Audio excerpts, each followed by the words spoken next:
Feesbuukii keenya kamii aad fireendi irraa gara filootti deebisuu dandeenya kan jiru waliin ilaallaa. Kun isteeppiiwwan kanneen hordofuudhaan garasii jijjiiruu dandeenya. Kabajamtootaa fi jaalatamtoota jirree cinaaqsan hundi keessan bakkuma jirtanitti nageenyi isin haa kabajachaa.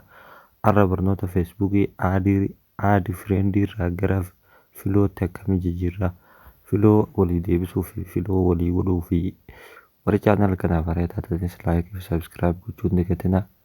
Turtii gaarii nu waliin turaan isin jaa affeerraa keenya kun akkanumatti paabliik tuwitee konfirmiitti aansita ammasis konfirmii goote booda nekstii jettoota irra tuwita nekstii eega tuwite booda ammasis irra deebii nekstii goota nekstii eega goote booda waan siin fiduu walumaan laallaa kun hote kana siin jaa stiik yookaan nekstii tuwita koongiraagireeshin siin jaa kun hote banattee jirta.